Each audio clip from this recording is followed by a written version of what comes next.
Ser podcast.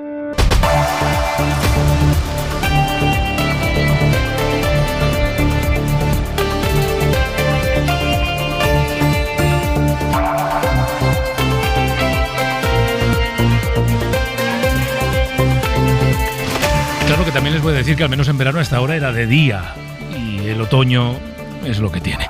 ¿Qué tal? Muy buenas tardes. El paso de Rafah que une la franja de Gaza con Egipto volverá a abrir mañana para que sigan saliendo, huyendo de allí quienes tienen pasaporte extranjero. Hoy, el primer día en el que ha estado abierto para la salida de esas personas, han podido cruzar 76 palestinos heridos y 335 personas con pasaporte extranjero. Y entre ellos hay un español, es un sanitario, un anestesista de Médicos Sin Fronteras. Es el primero que consigue salir de la franja en 3 semanas de bombardeo, según ha confirmado el Ministerio Español de Exteriores, que cifra en 100 los palestinos con doble nacionalidad que quieren salir de allí. Ahora lo vamos a ampliar. Antes, el tiempo de este 1 de noviembre de lluvia, de viento fuerte o muy fuerte en algunos puntos. Mal tiempo que se va a extender también a mañana. Jordi Carbó, buenas tardes. Buenas tardes. Y empezamos destacando quizá lo que vamos a notar más porque se notará en todo el país, y es el viento fuerte. Empezará ya esta noche, pero empezará a ser extremo este viento, es decir, rachas entre los 80 y los 100 kilómetros por hora a medida que avance la próxima madrugada y sobre todo entre mañana a primeras horas y durante la tarde. Insistimos que afectará a la mayor parte del país, provocando una situación marítima cada vez más complicada, tanto en el Atlántico como en el Cantábrico y el Mediterráneo. Y estas ventadas, este viento tan fuerte, que será muy persistente, irá acompañada de lluvia intensa pero breve. Habrá algunos sitios donde sí que lloverá durante más horas, pero en general serán chubascos entre media mañana y primeras horas de la tarde que van a durar poco rato. Mucha atención con la lluvia acumulada, eso sí, en Galicia, Asturias, también en la provincia de León. Día y media y deportes en Hora 25. Jesús Gallego, buenas tardes. Buenas tardes. Está en marcha la primera ronda de la Copa del Rey. Hoy se jugaban 41 partidos. No ha caído eliminado ningún equipo de la primera división. Hasta ahora la gran sorpresa es la eliminación del Andorra, un segunda división que ha caído con el Atlético Astorga, que juega en tercera federación. Y en tenis nos quedamos sin españoles en el Master 1000 de París después de la eliminación ayer de Carlos Alcaraz. Hoy ha sido eliminado Roberto Bautista ante el polaco Hurkacz. ¿Qué está jugando el Tudelano? No te vayas. ¿Está jugando? Está jugando el Tudelano. Es que hay, con el Recreativo, con el Recre. 0-0 en la prórroga. 0-0 en la prórroga. Está bien que nos informes. Oye, tengo a media España pendiente del Tudelano. A ver si luego podemos contar que ha pasado de ronda. Venga, que empieza Hora 25. Con las 335 personas con pasaporte extranjero, 76 heridos que han podido salir hoy de la franja de Gaza por ese paso de Rafah. Paso que mañana va a volver a abrirse, lo ha confirmado Egipto, para que salgan los que hoy no han podido salir. El que sí está ya en suelo egipcio, lo hemos destacado en portada, es un anestesista español de la ONG Médicos Sin Fronteras. Nos vamos hasta la zona, enviado especial de la SER, Pablo Morán. Pablo, buenas tardes. Hola Pedro, buenas tardes. Sí, habrá una segunda oportunidad para aquellos que no han podido abandonar la franja este miércoles. Se esperaba que fueran 500 en total, aunque la lista se ha ampliado en 100 personas más. Y Estados Unidos, que cuenta con el grupo de nacionales más numerosos dentro de la franja, espera que ese paso de Rafah siga abierto, dice, en los próximos días, no solo mañana.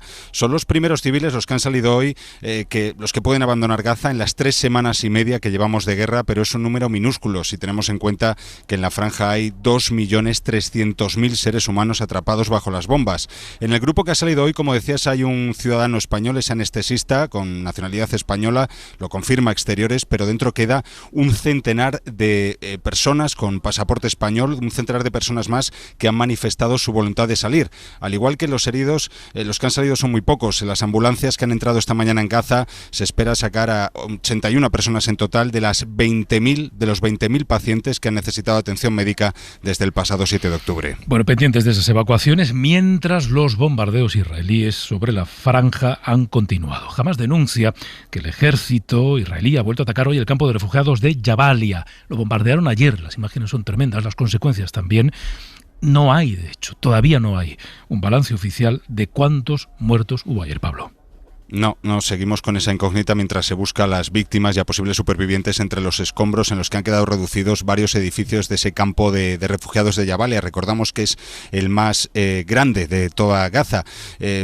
Sabemos que el bombardeo de hoy ha afectado una panadería cercana a uno de los hospitales que hay en ese campo de refugiados, y los hospitales, esos centros médicos están al límite porque pueden dejar de funcionar en las próximas horas. El líder de Hamas, Ismail Haniyeh, ha lanzado esta advertencia a Israel después de estos bombardeos. Dice Israel que los secuestrados sufrirán la misma destrucción y la misma muerte que sufren los palestinos si Israel continúa con semejante asedio a Gaza.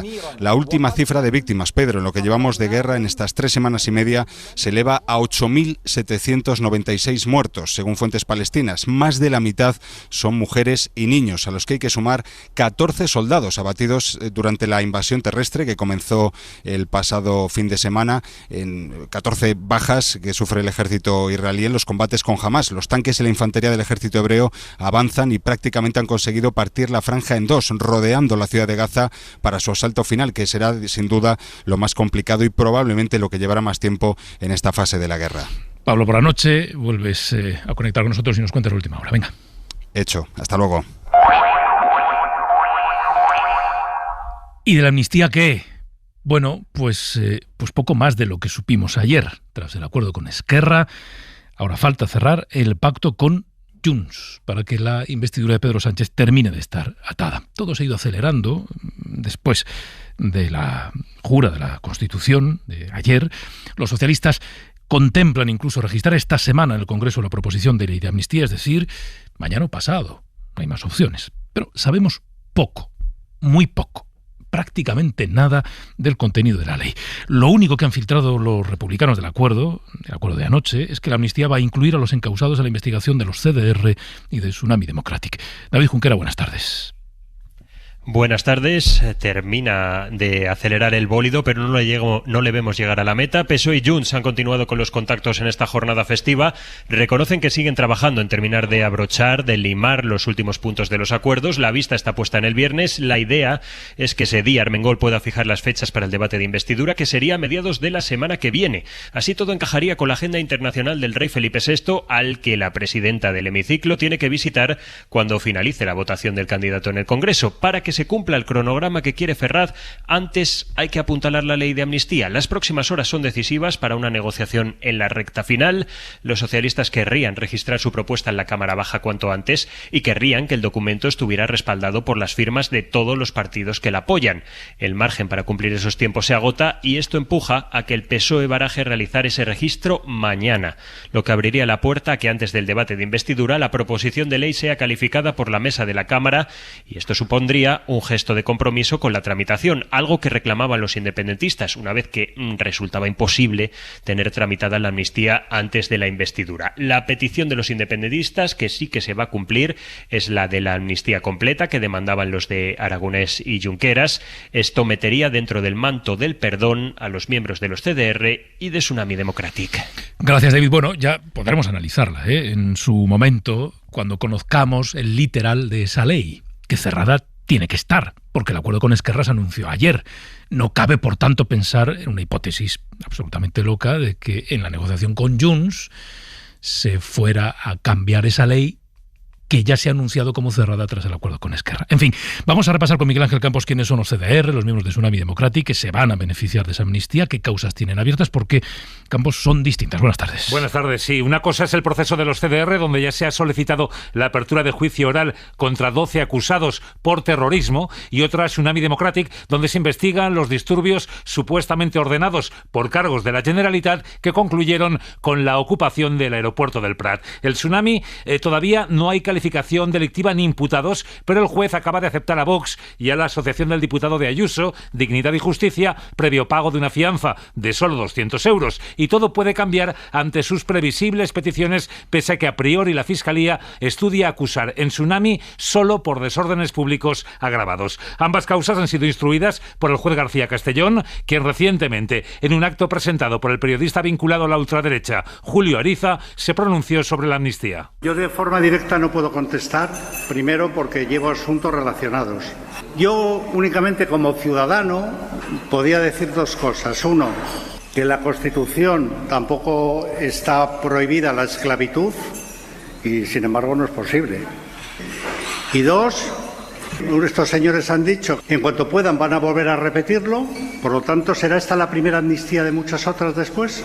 El argumento de García Castellón, Pedro, sobre la esclavitud no se sostiene, según todos los juristas consultados. Los principios de libertad y dignidad personal fundamentales en la Constitución y todos los tratados internacionales firmados por España prohíben la esclavitud, aunque no lo refleje específicamente la Carta Magna. Curioso, esta gente que desdobla su personalidad. Yo como juez no puedo hablar.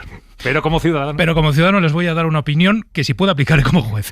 Bueno, gracias, Campos. Gracias. En el PP, hoy festivo, solo han mandado unas declaraciones enlatadas de su vicesecretario de organización, se llama Miguel Tellado, para acusar al gobierno de sumisión ante los independentistas. Ayer Sánchez demostraba que está dispuesto a aprobar una amnistía express con tal de conseguir los votos de Esquerra Republicana de Cataluña y de Junts para su investidura. Y demostraba así que está dispuesto a vulnerar un principio tan elemental en nuestra democracia como el principio de que todos los españoles somos iguales ante la ley, con tal de ser investido presidente del gobierno. Y 8 de los vocales del Poder Judicial elegidos a propuesta del PP quieren dar la batalla contra la amnistía. Ellos tienen el mandato caducado desde hace 5 años. Con eso son menos escrupulosos. Han pedido que se celebre un pleno extraordinario para analizar una ley que no está registrada. Ni siquiera conocen el texto, pero la conclusión sí la tienen.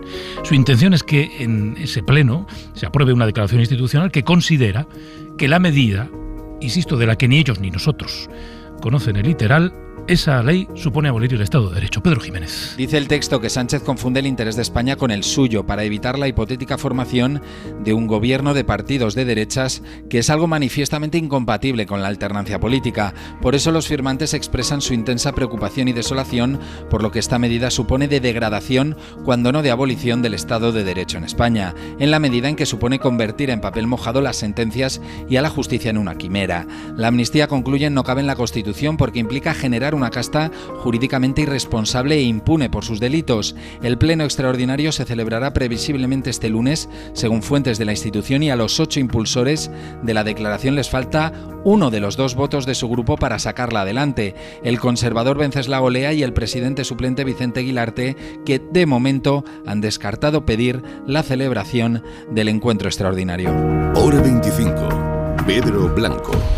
Noticia de la tarde, noticia económica de la tarde. La Reserva Federal de Estados Unidos ha decidido mantener los tipos de interés en el 5,5%, tal y como estaban.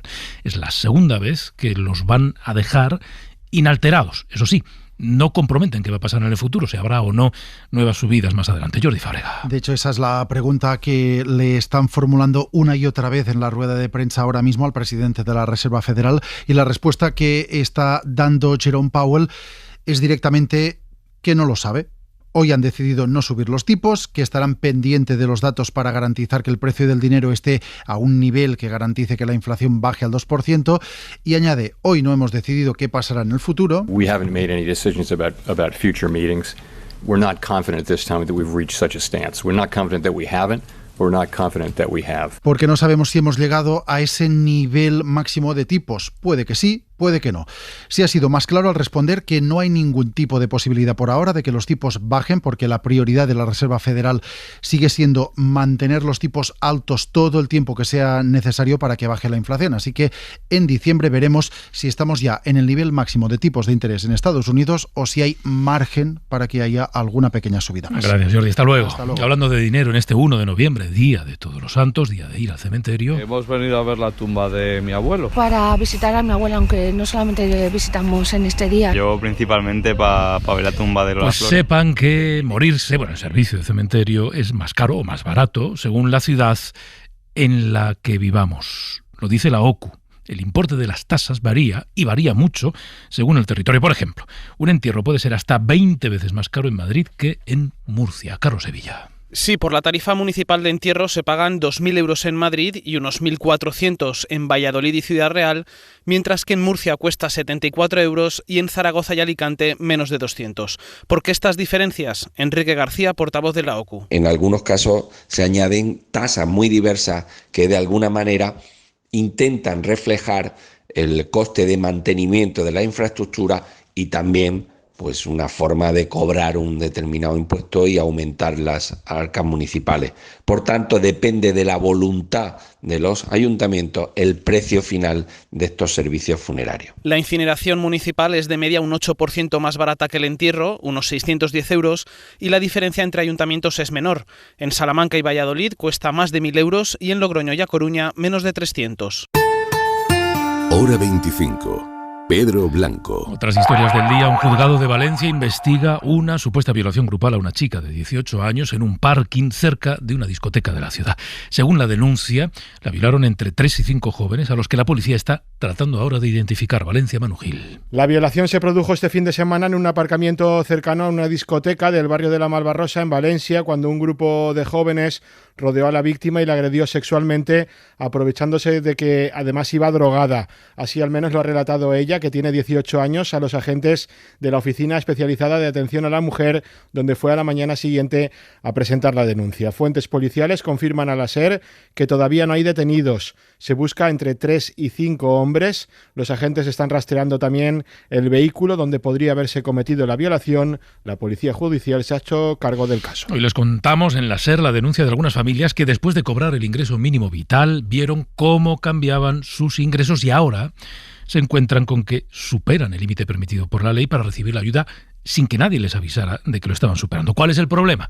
Pues que tienen que devolver una cantidad considerable de dinero que no tienen. Mariela Urido, buenas tardes. Buenas tardes. Le ha pasado a Jason Tigreros. La Seguridad Social le obliga al pago de una devolución de casi 4.000 euros y le rebaja la ayuda. Si antes recibía 733 al mes y pasaba apuros, ahora con 219, imagínense. 3.787 euros debo devolver en 6 cuotas. Tigreros, un actor con papeles secundarios en la serie Fariña o en la película Super López, cree que ni un milagro lo salvará de esta situación. Prácticamente estamos en la quiebra total. Tengo que pagar algunas deudas, el colegio de mis hijas, alimentación, transporte, en fin. De esta me saca solo un milagro y aunque soy creyente, eso de los milagros pues como que no le tengo yo mucha fe. Esta familia ha tenido que pedir ayuda a Cáritas. La ONG atiende casos similares y pide al gobierno que busque soluciones menos agresivas, amenazas de embargo incluidas, para estas personas en extrema vulnerabilidad y riesgo de pobreza. La inteligencia artificial empieza a llegar a la medicina, a la atención primaria. Hay programas que pueden realizar el triaje de pacientes, que mejoran el diagnóstico, que monitorizan enfermedades crónicas. Aunque si les está inquietando el tema, sepan que la mejor combinación siempre es médico más máquina. Médico primero, máquina después. Los médicos dicen que la máquina sola ni hablar. Y menos mal que lo dicen los médicos. Teresa Rubio. De hecho, lo han comprobado. ¿Quién leía mejor las tomografías? Inteligencia artificial sola versus una inteligencia combinada. Humano, inteligencia artificial. ¿Y cuál fue mejor? La combinada. Es Hans Eguía, miembro del Grupo de Innovación Digital en Salud de la Sociedad Española de Médicos Generales. La tecnología ya está, nos ha dicho, lo que hay que hacer es integrarla. Se puede hacer un algoritmo para que dentro de WhatsApp hable con los pacientes y les pueda controlar la tensión arterial. Entonces el paciente me escribe su tensión arterial ahí, esa información llega a un dashboard donde, por ejemplo, el médico, en vez de tener 100 consultas de pacientes hipertensos, simplemente abre el dashboard y puede ver a los 100 pacientes al mismo tiempo. Y oriento mis esfuerzos a aquellos que lo necesitan en ese momento. También las hay que sirven para diagnosticar, como el proyecto HOPE, que va analizando los datos a la vez que el médico escribe la historia clínica. Una mujer de 40 años con diabetes, fumadora, que viajó a Sudamérica y acude por presentar unas lesiones cutáneas en las manos. Mientras voy escribiendo, me va botando información de PubMed, que es una base de datos clínica muy potente, sobre, por ejemplo, leishmania. El programa ha captado cosas que yo, por ejemplo, como médico de atención primaria, nunca he visto en una leishmania, por ejemplo. Eso sí, como decías, en sanidad la inteligencia artificial solo funciona combinada. Y sobre el desarrollo de la inteligencia artificial. Los últimos avances le permiten imitar nuestra red neuronal y, por ejemplo, recordar cosas sobre la marcha. Números de teléfono. Una habilidad aparentemente sencilla, pero que supone un considerable ahorro de energía. Lo han desarrollado científicos de Estados Unidos y de Australia. Javier Gregori. Por primera vez se ha demostrado con éxito en la práctica que una red neuronal artificial es ya capaz de aprender y recordar sobre la marcha, por ejemplo, números de teléfono de hasta 8 dígitos. Y esto se hace porque los cables se han organizado y funcionan siguiendo el complejo modelo de las neuronas del cerebro humano, como explica la investigadora australiana Senda Kunchik, que lidera este proyecto pionero en inteligencia artificial. That replicate the human brain. A synthetic brain. Esta nueva red neuronal está formada por millones de nanocables tan pequeños como la 1000.000.000ª parte de 1 metro y son capaces de desarrollar la memoria de forma ágil como un cerebro humano y además con un bajo consumo de electricidad. Hora 25. Pedro Blanco. 8:21, 7:21 en Canarias. La Tierra guarda en su interior restos de otro planeta. Es lo que afirma un nuevo estudio publicado en la revista Nature. Según los científicos que firman ese artículo, las capas densas del manto terrestre son los vestigios de un joven planeta que chocó contra una Tierra, joven también, hace 4.500 millones de años. De hecho, la hipótesis más aceptada por la ciencia es que la Luna surgió precisamente de esa gran colisión. Alejandro Becerra. Los científicos llevan años enfrentándose a un enigma. ¿Por qué hay unas capas en el manto terrestre que son más densas que el resto? Hoy, un estudio publicado en Nature sugiere que una parte del interior de la Tierra primitiva en realidad son restos de otro planeta, en concreto de Theia, el joven cuerpo celeste que más tarde dio lugar a la Luna. La comunidad científica acepta que en la fase final de la formación de nuestro planeta se produjo una gigantesca colisión entre la Tierra y Theia. De aquí surgió nuestro satélite, mientras que una parte de Theia se hundió y solidificó dentro de la Tierra primitiva. Basándose en modelos teóricos y restos de la composición lunar, los autores del estudio han calculado que entre un 2 y un 3,5% del manto de Theia se incrustó en nuestro manto y de ahí la diferencia de densidades. Los fragmentos más pesados se hundieron hasta casi el núcleo. Algunos geólogos han llegado a sugerir que el interior de nuestro planeta es todo un cementerio de restos de otros planetas que también chocaron contra la Tierra, porque hay partes del manto con bolsas de materiales también densos. Y como hoy es festivo, las salas de cine han adelantado los estrenos. Una cartelera en la que hay mucho amor y una coletilla. ¿Saben aquel que dio? Bueno, se estrena un biopic del humorista de los 80 de Eugenio, del gran Eugenio. Pepa Blanes nos lo resume todo. Vidas Pasadas es la revolución indie del año y llega a la cartelera esta semana. Es una historia generacional sobre el amor, sobre las relaciones y la identidad que dirige la directora Celine Son. Cállate. Solo es el niño que tuve en la cabeza durante mucho tiempo y lo he echado de menos. ¿Y él a ti? El amor es también el tema que está en Saben aquel, la película que ha hecho David Trueba sobre el humorista catalán Eugenio y su esposa Conchita, a los que interpretan David Verdaguer y Carolina Juste. Una de esas mujeres que sirve para casi todo, menos para elegir marido. Habla. Cuenta tus anécdotas, a la gente le hace gracia. Y la veterana Charlotte Rampling protagoniza a Juniper, una película que cuenta el encuentro entre una abuela alcohólica y un adolescente rebelde. Samuel. Sam. Acércate. Hazte la vuelta. ¿Qué? Quiero verte bien. Y por último, apunten este homenaje al cine y a los cines de barrio que hace el brasileño Cleber Mendoza Filho en el documental Retratos Fantasmas. Esto solo lo hago por el rigor periodístico. Claro, si yo les digo que está hace un rato jugando el Tudelano, no me puedo ir sin decirles cómo va el Tudelano. Pero es solo por rigor, pues que sepan que va ganando. Y que con un poco de suerte pasamos de ronda. ¡Hala! Que son las 8:25, 7:25 en Canarias. Suscríbete a Hora 25.